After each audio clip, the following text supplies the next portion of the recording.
Hello and welcome to the new Walden Experience. I'm John Gravino, and today I want to talk about the Australian Royal Commission report on child abuse, which just came out a week ago today. It's a huge report, 17 volumes long, tens of thousands of pages, and I want to talk a little bit about the headlines associated with this report. Here's what The Guardian says, and this is from one of their tweets. In the squalid history of the Catholic Church's part in the sexual abuse of children, the only law that really counted was the Vatican's.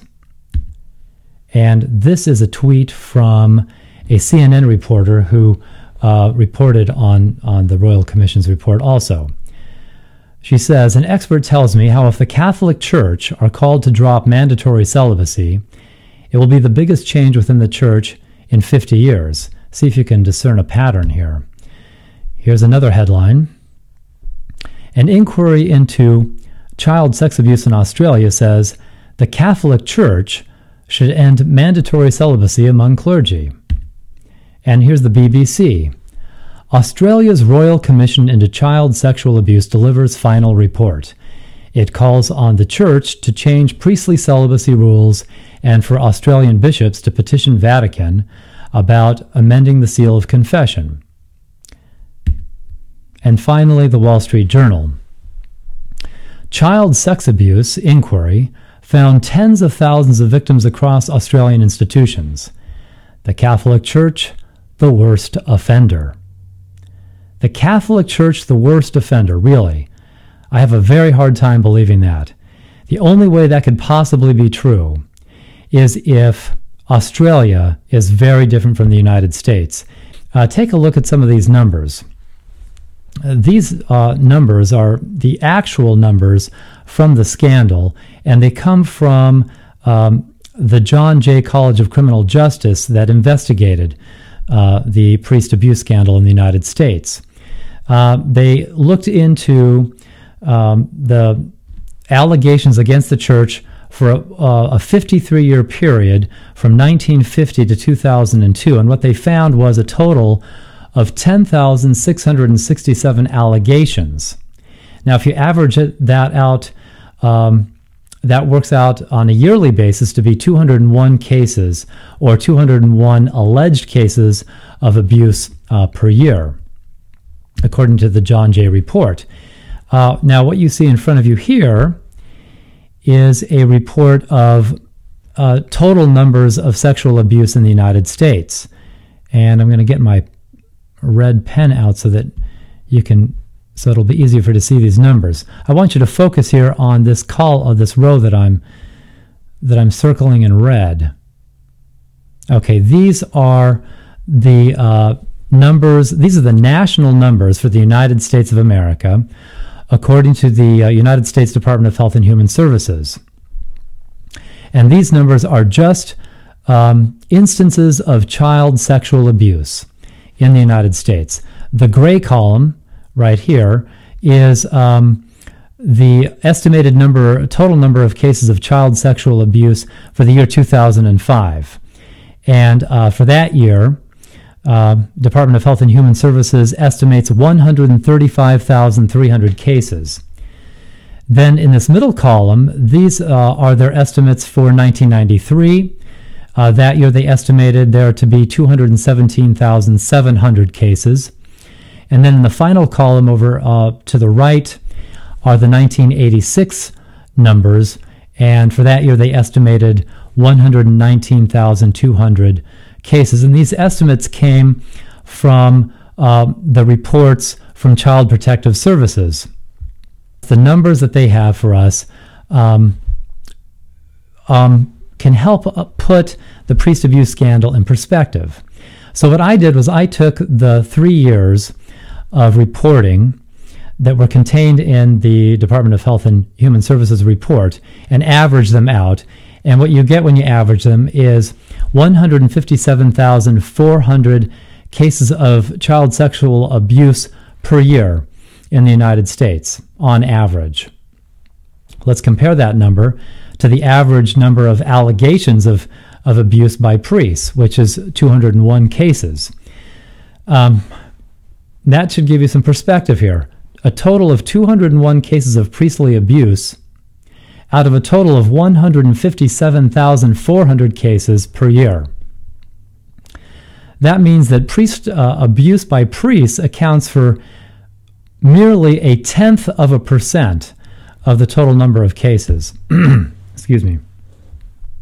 So let's go back to that Wall Street Journal headline again. The Catholic Church is the worst offender. The only way that's possible is if Australia is radically different from the United States, and I have a hard time believing that. It's just not believable that the church could possibly be the worst offender if 99.9% of the offenders are not priests. And so the only conclusion I can draw about the Wall Street Journal headline is that it's fake news. And that's really not hard to believe given the times that we're living in. But let me just show you what we've got here on our screen. Pat Wingert wrote an article back in 2010 for Newsweek, and she basically shares my opinion on the matter. Listen to what she says. This is a direct quote. The Catholic sex abuse stories emerging every day suggest that Catholics have a much bigger problem with child molestation than other denominations in the general population. And then she goes on to say, a Wall Street Journal NBC News poll found that 64% of those queried thought that Catholic priests frequently abuse children, yet experts say there's simply no data to support that claim at all. So let me summarize what Pat Wingert is saying. Pat Wingert, writing for Newsweek, is saying that fake news is responsible for creating a misperception in the minds of Americans and really the world that gave the false impression that the Catholic Church is the worst. And really, there is no evidence whatsoever to back that up. And my own bet is that when people actually get the chance to look closely at this 17-volume report, thousands of pages long. I'm sure it's going to take a while to really look at this report closely. But I bet you that when they actually look at it, we're going to see that all these media headlines are really nothing but fake news. Now, Pat Wingert actually included quite a bit of very good data in her article, and I'm going to share some of that with you.